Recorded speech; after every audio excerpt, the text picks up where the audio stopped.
First of all, know where you are, know your location, know the culture, know the environment. Yeah. To take some of those things that we expect, I can tell you, being in Oregon and, we don't get a lot of sunny days, but access to nature, natural light really is probably a very important thing. But also we have to take a look at the clientele we're serving, whether it's the peds, old-timers, geriatric, there's all types of things. And within healthcare, there's certain things that have been proven to help people adapt quicker and not feel as stressed as entering. And then those are just some fundamental things that artwork, color, textures. Now we're putting a lot of tables for people to plug in their laptop, but we're not looking at Greyhound bus seating anymore. We're actually putting in outlets with USBs, especially in ASCs, where people are going to be there for a while, and we get full access. So we get a liberation area where all the local restaurants are in, where they can order food and have it delivered. So it's really thinking way outside the model what we traditionally think in today's world.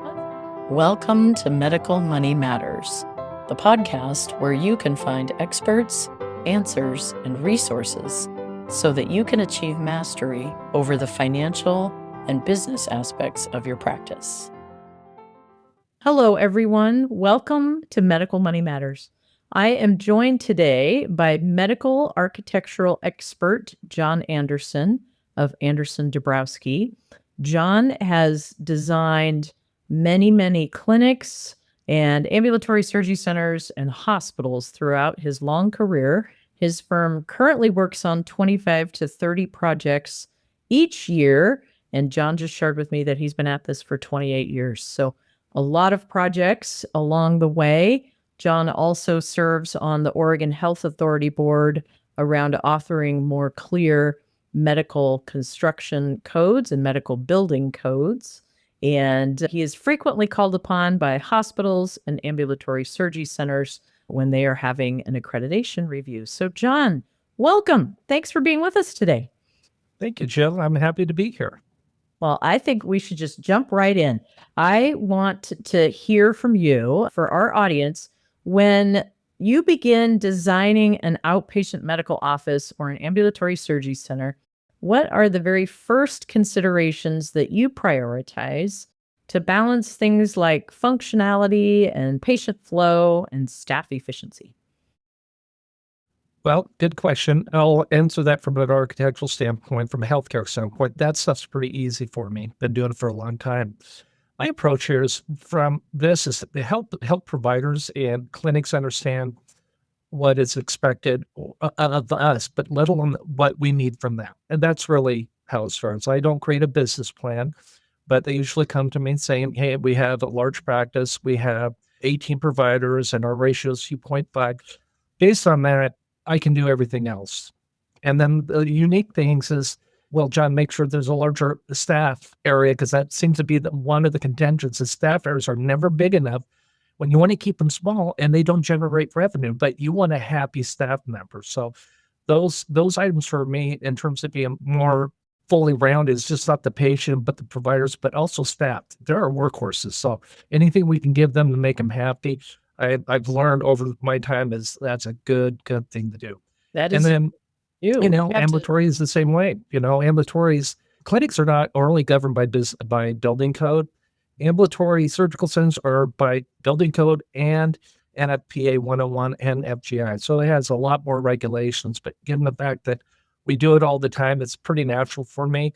And I always think about lean design, small steps for people. But we still, healthcare, especially with providers, are political, because some still like their own offices and some just like to be in a bullpen. So that's where it drives a lot of space. So I try to tell clients that I like designing revenue generating space, and I'll be cautious on the stuff that does it. But it actually brings it a different angle. And let alone, I start to understand their expectations and their experience as well. Because we've all learned that whole thing, lessons learned. We all have that. We got to bring them to the table immediately to talk about it. Well, that is wonderful. And then you have to argue with the money people like me that are saying, why are you making a bigger staff room? Because that doesn't make any money for the clinic. Well, Joe, I'm trying to break it down. I try to keep architecture design easy for the clients. We have to develop a scope of work. We have to develop what the potential cost of work is going to be. And then we have to have a schedule work, because in some cases we're working against a schedule because their lease is up in a year. And Yeah. you talk about the process from design to permitting and construction. Those are the dates I need to know so I can back in to make sure we deliver that project at time. Yeah. That's a great segue to just think a little bit about timing. And if a client comes to you with a vanilla shell or an empty space that they've leased and they're ready to design and build, about how long does that kind of a project take from start to finish? And when you say project, project has several components. The first one is what I call the owner entitlements. It means they're going at least in the space. You got a real broker involved. There's finance. There's so much stuff up front before I get involved, but sometimes I get involved immediately to test or program within that existing space. Mm-hmm. And so that kind of tells us this is a good fit or it's not a good fit. Mm-hmm. Or if they're leasing space, I want to see the lease as well. Because if I find out they're leasing space and there's a 30-year-old HVAC unit that's serving their space, well, that's going to be part of the negotiation. And if the roof starts leaking and it's 25 years, we're going to put language in the lease to make sure we're protecting the tenant when things have been deferred by the building owner. So it's just not design. I wear everybody's hat. I wear the owner's hat. I wear the developer's hat. I wear the contractor's hat. I wear the architect's hat. I wear my consultants. And then sometimes you bring in federal and state and county and city agencies, and I have to deal with that group of people.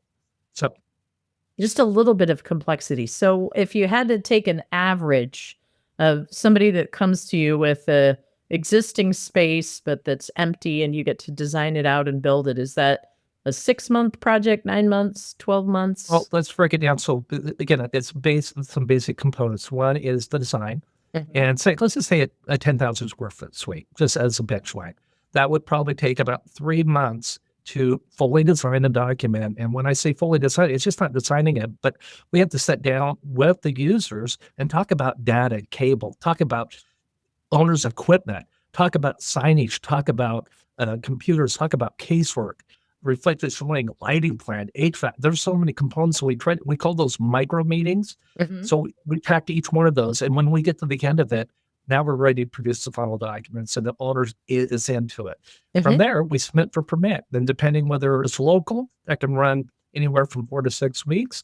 If it's a licensed facility with the OHA, they'll automatically say 3 months. Okay. And for 10,000 square feet straight in shell, I would see this probably, I'm not the contractor, but I could see this taking anywhere from 5 to 7 months to build out.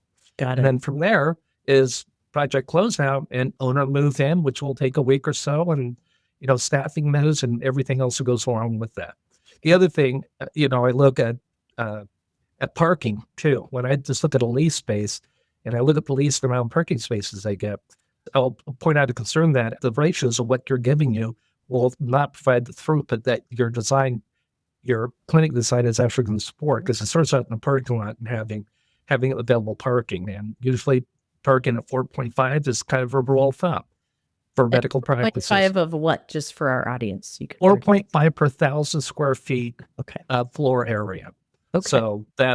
So we do a lot of that stuff. I can Yeah. do that up front and bring out the pros and cons when it comes to lease or even developing a building on new land straight up. Yeah. That's a fantastic thing to think about, because the patient's experience at the clinic begins with where they park. And if there's inadequate parking, that doesn't start the visit off very well for the patient. It does it. And then what happens is that the visitors or the staff now have to park down the street, Right. or commute or ride their bike or something else. And so again, holistically, we got to look at everybody. We really do. We know the doctors are going to have the covered parking lot right next to the building, but we got to think about everybody else, how they have access in there, and that it's fair for all. I love it. So if I did my math right, it sounds like a straightforward project like you described, with starting with vanilla shell, would be probably on the order of 9 to 12 months before it was fully completed. Is that fair? Yeah, probably around a year with all those components in there. Yeah. No, that's And great. the other thing I think is real important for people to understand, Jill, is that even though projects built, what we're seeing out there right now are long lead items. And that's the big thing that we're dealing with right now is making sure those items, those long lead items, are going to show up in time to be able to install. The other thing is we're getting hit with tariffs. Example, we had an HVAC unit come out of Mexico. It was assembled in America, shipped up to Portland, and we had to pay a $38,000 tariff fee on that. Oh So my. we didn't know. Yeah. So being able to talk about those things are really important for everybody. That's important to understand your whole project cost too. So that's helpful to get this notion of the time frames. And I'm glad you brought up the notion of tariffs and other unexpected costs. I think it's important for the audience to recognize, healthcare construction can be expensive and sometimes a lot more so than we would expect. And if folks are used to other types of construction projects, I think healthcare is by far the most cost intensive of any industry that I know in terms of the construction. Maybe a high-tech clean room might be about the same, but it's It would if you had a pharmacy that you're doing and where you're preparing medications. Yeah. Yeah. Yeah, the hospitals and ASCs and clinics, I think, tend to be some of the highest expense per square foot. So what kind of design strategies do you use to keep costs under control while still delivering a modern and appealing space for patients?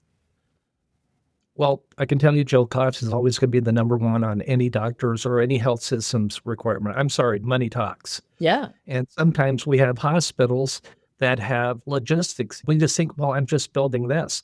Yeah, but we're up on Pill Hill. We have to stage our crane. We got to stage a trailer. We have all the subcontractors. Where are we going to park? We got to offsite them. So there's costs associated with your project, but it's not going to be related to you getting better finishes on the inside. It's just the reality of building in a very dense area. And we have great skill here too. And healthcare is a niche. I'm sorry, nobody can do it.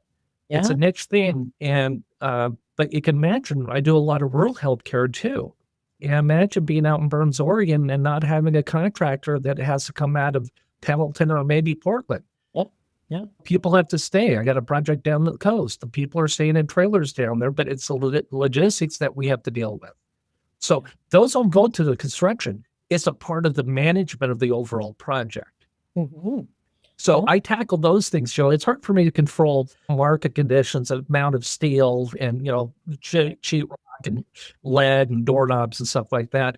Those are always going to be relatively in the middle it's going to be all the logistics outside that will raise costs. And that's where I like to educate our clients and just knowing that up front.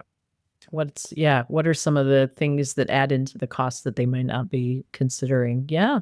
What kind of design features specifically do you put in to make a space welcoming for patients and kind of try to lower the stress level of the patient coming in the front door?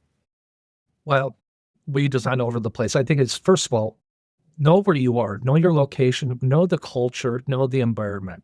Yeah. To take some of those things that we expect, I can tell you, being in Oregon and, we don't get a lot of sunny days, but access to nature, natural light really is probably a very important thing. But also we have to take a look at the clientele we're serving, whether it's the peds, old timers, geriatric, there's all types of things. And within healthcare, there's certain things that have been proven to help people adapt quicker and not feel as stressed as entering. And then those are just some fundamental things that artwork, color, textures. Now we're putting a lot of tables for people to plug in their laptop, but we're not looking at Greyhound bus seating anymore. We're actually putting in outlets with USBs, especially in ASCs, where people are going to be there for a while, and we get full access. So we have a nourishment area where all the local restaurants around where they can order food and have it delivered. So it's really thinking way outside the model what we traditionally would think in today's world. That's fantastic. I love it. Thinking a little bit about ASCs, since you mentioned that, those, as you know, are highly regulated environments. So what kind of unique challenges do those present as compared to, say, a normal physician's office? Okay, this will be an easy answer. Oregon Health Authority. Ta-da! Okay. But I'm sorry, but it's our local plan examiners, city or county. They're pretty easy. I'm pretty good on code. I know my code. They're pretty easy. The thing is, with OHA comes the FGI guidelines, and what becomes difficult is when we start having OHA describe or interpret a certain word within the code, and they'll interpret to their advantage. That's where the biggest battles are for me. And then I sit back thinking, I just sat on the committee to change this. Why don't we catch that one? So those continue on, and I have good relationships with the higher ups there as well. Yeah. But it's OHA, and really at the end of the day, it's communication. All of this is about communication. Yeah. Communicating at the right time, early on the process, sets expectations for everybody, let alone continue to educate the client to make sure they're aware that it's their project. I'm just here to help them maneuver through all the agencies. Yes. Yeah. And that's important to note that that's a huge role actually for the architect in the project. That frequently I think physicians and administrators don't always get how much navigation there is to do between all the agencies, especially when you're building something that's in the ambulatory surgery center or the critical access hospital level of construction, that there's Right. more. Imagine, Jill, that's just OHA, man. If this is a build up, now I'm dealing with, the city or county planning department, engineering plans. I mean, now I bring in all infrastructure. As you know, with any city, the thing, when I see a new lot, all I could see them asking me to bring in a 6-inch water line 50 blocks away and then putting up an intersection. There's millions and millions of dollars. So when I jump in and look at look at the infrastructure there at the site and give a heads up, there could be something. Yeah, absolutely. That's great. Well, I want to shift gears a little bit because I know a lot of physicians worry about long-term flexibility of the design space. So how do you design inside of a space so that it can adapt as practices grow? As you mentioned, new technologies emerging like or the USB plugs and things like that, and or regulations changing so that it's cost effective for the physicians. That's a great question. I mean, doing healthcare for so long, when I have a client that's very specific on their requirements and their needs, I'll take that in, but I'll also show them a better way of doing it. And I always think of flexibility, expandability, and adaptability. Size spaces that they could be repurposed to another function. So if that's going to be a storage room for right now because your patient volume is not there yet, let's at least get the roughing for the plumbing in and get the walls up. So when it's done, a contractor come in, lay the floor, paint it, put the ceiling in, and you're not shutting down your whole practice. So you could make it into an exam room or some other kind of 5% the flexibility. But that's all part of the time. I've been doing that for 20 years, is trying to force people to think about other uses here, but try to make everything the same so you have flexibility. It might be it comes in, you're selling your practice, and you're an ENT, and I got a drum coming in. Drum's going to come in saying, "This is a perfect flow. I don't need to do anything other than carpet, paint, and maybe update the lighting." Yeah. So that's where flexibility comes in, especially when you own your building. Yeah. You absolutely want to make sure it's useful for your practice and then how your practice might grow in the future. And it's always a little challenging to try to project out into the future, even 5 or 10 years. What are new sort of care modalities that we might have, and what are new, needs for space, and what kind of equipment we're going to need to put in a space too. So, but we know the one thing we do know, Jill, is you already referenced, construction cost is heavy. It's big. And so we have to be thoughtful to get the most of our money long term. Yeah. And that's why clinics need to think that way. Yeah. That's a great point. So thinking about the trends, and you and I talk about these a lot in many of our conversations, the rising interest in outpatient surgery, what are you seeing in terms of trends in ambulatory surgery center design that help physicians to effectively compete with hospitals? First of all, that's a very political question. I'm always good for a political It's dependent on the hospitals. I've run into a lot of this stuff, but I don't participate in it from a relationship between the hospital or the provider. Right. I've been doing this a long time, let alone this business. I have another strategic planning group that we just finished 2 hospitals in Washington. And what I'm seeing out there is that, and this is just based on my experience and what I see and what is assigned to, ambulatory is going to continue to grow big time. Hopefully hospitals are going to start shrinking And I have a different view of where healthcare is going to be long term. Hey, will you share? And well, I just think, the way we think of hospitals today, I always put myself in the shoe, and I've always put people in the shoes. Tell me if your mom and dad was visiting this, how would you think first of all, where do you think they would be able to park? How far would they have to walk? Once they get in the building, how intuitive is the signage? But we always think about our parents first. We can think about the patient. When you bring your parents in, you start to think about a lot of things become a little bit important. Yeah. So hospitals are big machines. They are, and they're 24/7. That's a lot of energy. That's a lot of space to maintain. And really, for me, I think there's going to be a real push on the ambulatory side where clinics are going to start to be diversified. I'd really love to see Washington as it. I'd like to see satellite EDs in the state of Oregon allowed.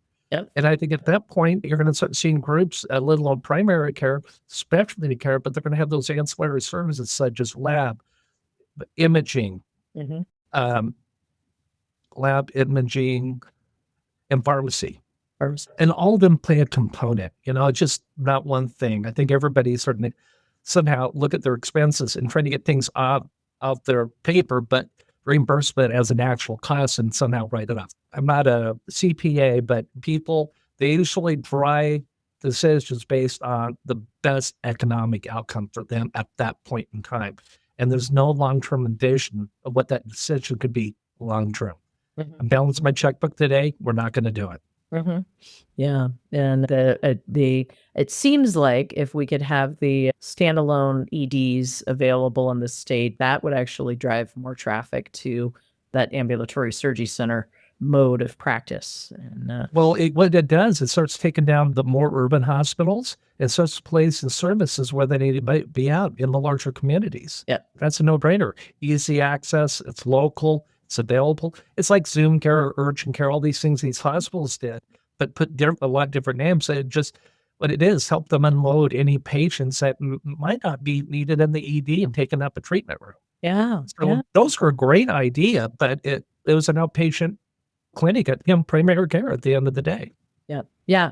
There's a lot of primary care, I think, that gets accessed through the ED, which is about the most expensive place to get care. And It is. yeah, one of the groups we worked with years ago had a really innovative program. They had a hot spotter program at the front door of the ED, and it was I think a nurse practitioner that did triage and basically kind of separated out those patients that weren't very acute, that were there for a sprained ankle or for a sore throat that could be handled in primary care and not in the ED. So, Joe, this is old tradition back in our military. It's triage, right? Let's triage the higher acuity patients, immediate care, take those patients or lower acuity, put them into place, stabilize if they need to be stable. But right now, fast track was the term that we used in the healthcare. And fast track, EDs and fast track requires the same space as a treatment bay, medical gas nurse called the room size. It's eating up space. Now there's an approach called vertical stack, which means the patient's not laying down. They're actually sitting in a recliner or chair, and it's much smaller space, and it's always going to be the front end. So I'm doing some studies right now for a hospital just to do that. And it's come back freeing up, and the throughput increases, the patient care increases, patient satisfaction increases, and everybody's happy. yeah. So it's a great benefit, but it's smaller now because I can't get to you right now, but your finger, you do need stitches, but nothing critical. Yeah. We're going to take care of it, and then we'll work you back into the ED to get the sutures. None of that's going to happen in the vertical stack, but it's a way we can keep patients there while we take more of the higher acuity patients and process them in and out. Yeah. It's fascinating to think about it, and then to translate that back to how might that be applied to clinic design. And we had early days, I've probably shared this with you, but our early days at Greenfield Health, we actually designed rooms that had no exam room furniture in them. They just had chairs so that you could sit, and have a conversation, which is a lot of times what you need in a primary care visit. But it's fascinating to think about. Now we do that via telehealth, thanks to the I know pandemic. there's some great things. So there's a huge shift that we've just seen in the last 5 years that really impacts design. But I love to think about with groups as they're embarking on a new space, what is happening in the space? How are you serving patients? Do you want to move patients to services, or do you want to bring the services to the patients? And how all of those questions inform design. So, what are some of your favorite questions to ask physicians when you're thinking about a new space? Let's clarify. A new space, there's two things going on here, Jill. It's build up, Yep. right? And usually before I get pulled in on test sites a lot saying, what about this? I said, well, is it zoned for this use? Yeah. What's the program for the use? I'll do a test then and say, I got it on, but, we're going to have to go 2 stories now because I don't have enough parking or landscaping to support a single story for the need. So now I go 2 stories. Now I have to have an elevator, 2 stairs. So the building's growing for those supplemental things. Yeah. For a tenant improvement, for me, it's just the asset that they're planning on building in somebody else's asset. Yep. So all of a sudden I put my lease hat on, which I do quite a bit, and I look at existing infrastructure that's going to serve this. I look at code violations that we walk in as man, we get a code violation because of the owner's asset, then we're going to make him pay for it because when we walk away after a 10-year lease, that stays there. Same way with the HVAC. So I look for a lot of deferred stuff around the parking lot, around the building, the envelope, the roof, the HVAC equipment, and whether the space is sprinklered or not. Yeah. Yeah. But a lot of these locations are generated by market analysis too. Where's our patients coming from? Do we need to have? So that's a part of the business plan, but that happens way in is just start identifying potential sites and whether or not the providers like that. And of course, we're right next to that other PEDS group. It's just a block down.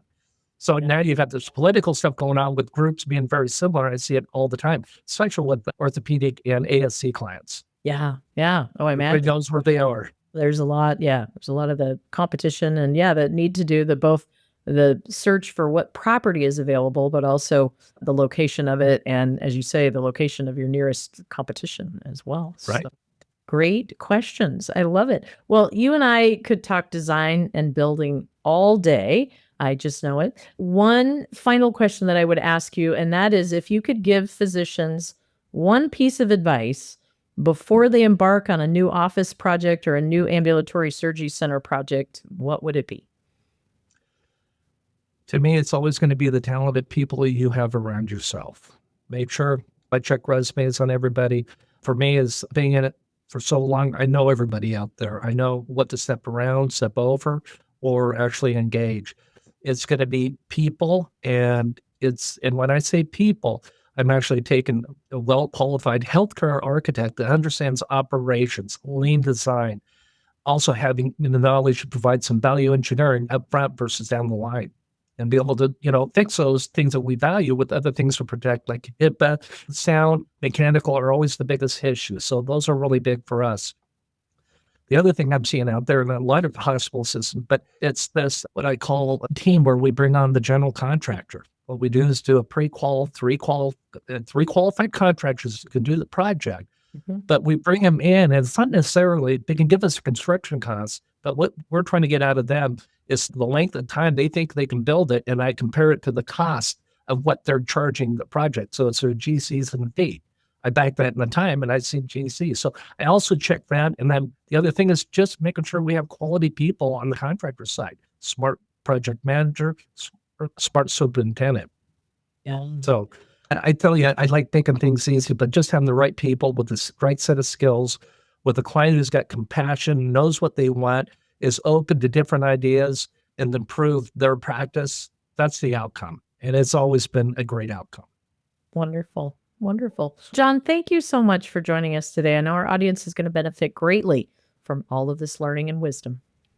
So if anybody's out there, you paint it into a corner, it's a code or licensing, I'm your man. All right. Wonderful. We'll make sure that your contact information is in the show notes for the podcast so people can find you, as well as your LinkedIn contact. So thank you again for being here. Thank you, Jill. You can find more information online at medicalmoneymatterspodcast.com, and you can sign up to be notified when enrollment opens for the Medical Money Matters e-learning program for a mini MBA physician style, which will carry CME credits and will be released in upcoming months. In that, we'll do an even deeper dive so you can understand dynamic budgeting strategies, cash flow forecasting, and other more esoteric financial concepts. We've included those links in the show notes. As I like to close out these podcasts, congratulations on taking the next step in your professional development and for making the commitment to learn about the financial and business aspects of your practice. I look forward to being on this journey with you and send you my heartfelt gratitude for all that you do for your patients all day, every day.